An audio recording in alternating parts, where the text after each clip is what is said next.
Hi, my name is Evan Soroka. I'm a certified yoga therapist, and I specialize in yoga therapy for type 1 diabetes and on other chronic conditions. Today, I want to talk to you about why yoga therapy is a powerful way for you to stimulate your vagus nerve, what the vagus nerve is, how it functions, why you should know about it, and what you can do right now to improve its functioning to reduce stress, anxiety, improve your heart rate variability, and in addition, resolve some of that latent insulin resistance or gastrointestinal issues that may be a common side effect if you're living with type 1 or type 2 diabetes. So, the vagus nerve, it is the 10th cranial nerve. It's also known as the wandering nerve. So it moves throughout your body. It's connected from the brain to the heart, the lungs, the stomach, the digestive tract, and it's responsible for the output of information, so from the brain into the body, and then from the body into the brain. So the body, let's call that the physiological response back into the brain. And then the brain, let's call that the cognitive processes. So how the brain receives information from the body and then outputs either hormones or self-regulates your organs like that we spoke of, the heart, the lungs, the digestive tract, the stomach, so on and so forth. So by way of stimulating the vagus nerve, this is a really important part of your ability to influence change on a physiological level, but also in addition on a cognitive level, so for your mind. And it's important to note that the vagus nerve is part of the parasympathetic nervous system. So the parasympathetic nervous system is responsible for restful alertness, your ability to rest, to calm, to soothe, to relax, both the body and the mind, and to overall influence a quality of homeostasis or balance within the regulatory systems of the body. It impacts the way you breathe. It impacts all of your organs. Again, I can't stress it enough. It reduces inflammation throughout your whole body. And there's so much dialogue out there about the opposite effect, which is the sympathetic response, which is our heightened state of awareness. We need to have both. The sympathetic response is imperative for you to be activated, for you to do things, for you to get work done. But the problem is, in this world that we live in, we're overly stimulated. We value multitasking. We value a lot of doing.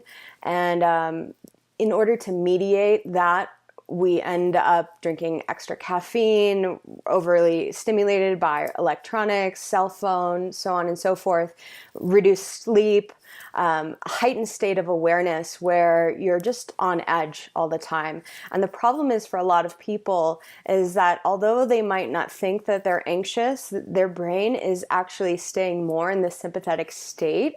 So they can't get out of it, and they're not adequately resting and receiving the parasympathetic benefit, which again is your ability to be restful awareness. This is where your cells regenerate. This is where your mind regenerates. This is where you get the benefit of deep sleep. So it's a really important part of your overall health and well-being is being able to create this opposite effect. And then from there to be able to dance beautifully between activation and restfulness, that is a sign of a healthy nervous system. So if the vagus nerve is responsible for parasympathetic activation and you end up staying more in a sympathetic state, you probably have low vagal tone. Vagal tonacity or vagal tone is the overall strength and resilience of the vagus nerve. And when it's not stimulated, you end up staying in this heightened on guard place where you might be more reactive, more susceptible to stress, hyper-emotionalism. With type 1 diabetes, it can be insulin resistance, stomach issues, malabsorption, When you're in a heightened state of sympathetic activation, the brain releases more cortisol into the bloodstream, more adrenaline, which are necessary hormones to be released. But the problem, again, yet again, is when it's always on that end of the spectrum. These hormones can affect your absorption of insulin and your absorption of glucose in the bloodstream. So as a diabetic type 1 or type 2, this is an essential understanding that you need to have in the background of your mind, as where along this paradigm are you most predominating. So how to do this? How can you stimulate the vagus nerve? Well, yoga is a really powerful way of doing this, to stimulating the vagus nerve, because naturally yoga is more parasympathetically activating.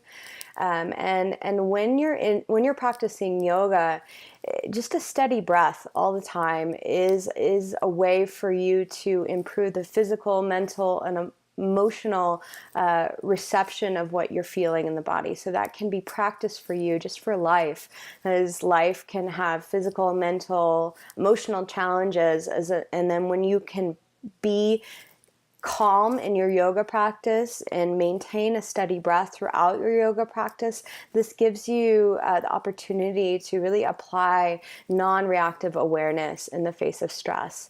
And again, that goes into how you're responding to challenges within your life, in response to type 1 diabetes. If we're always responding from a reactive or an impulse-oriented state, we're not always responding in a clear and balanced way, and we can get caught up in the cyclical patterns of reactivity and not be able to see a way that we can change the pattern, especially with regard to our blood sugars or the food that we're ingesting or how we're exercising or how we're responding to the people that we love or even ourselves.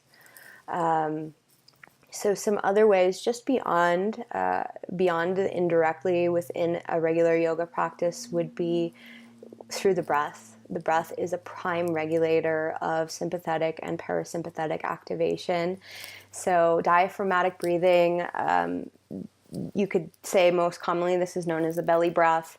Inhaling all the way to your belly, relaxing all the musculature in your belly, and then exhaling, emphasizing a movement of the belly in. I like to place my hands on the stomach as I do this so I can just really feel that the breath is moving down low, and this has more calming effect naturally for the system.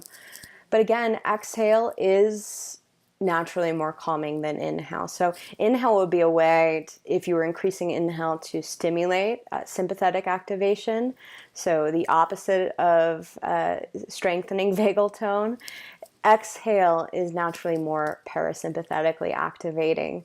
So any type of breathing, whether you're in a yoga practice and you're increasing your exhale, or you're just sitting and watching your breath, progressively lengthening your exhalation without straining to do so the exhale is longer than your inhale, will be able to help you influence the vagus nerve and strengthen it. Some other things you can do are chanting and asana. I like to have my clients and students in group classes chant something like Om in lieu of exhale, and naturally this helps to resolve any tension in the breath that sometimes happens for people, especially with regard to exhalation. And the sound, the vibration drops you into a level of presence that is less cognitive, and it's more of a feeling state. And with type 1 diabetes, this feeling state is so important because that's your intuition. When you're able to feel where you're at and understand the difference between what you're feeling and who you are, which is awareness, this gives you a spaciousness between you and type 1 diabetes, as we've spoke about in past weeks. Lastly, Agnisara and Nauli. These are more advanced yoga techniques. You can look them up online. I posted something recently about Agnisara on Instagram. You can check it out. It is considered to be a complete hatha yoga practice. It's when you're in kind of a squatted position, your hands are on your thighs, and you exhale completely, and you lift your pelvic floor, you lift your physical diaphragm here in the center, and you hold your breath empty, suctioning in all of the musculature, all these organs, and then from there you relax your abdomen and inhale. So this contraction and then release helps to stimulate all of the blood flow in your organs in the stomach. And if you do struggle with malabsorption or stomach issues, especially postprandial blood sugars that are high, this is really amazing way of self-regulating and stimulating parasympathetic activation and vagal tone. So I hope that's informative and helpful. Stay tuned for next week. We'll send out a practice about how you can directly do this. I'll give you about 10 minutes and we'll do a specific breath and guide you through it. So look out for that next week. In the meantime, go to the Facebook page, Evan Soroka Yoga Therapy. Let me know about your practices with this. What are your biggest stressors? What are your biggest triggers that inhibit you from really abiding in your ability to rest and receive with regard to type 1 diabetes. And let's see if we can find a way to apply some intervention strategies so you can live a much fuller, richer, thriving existence.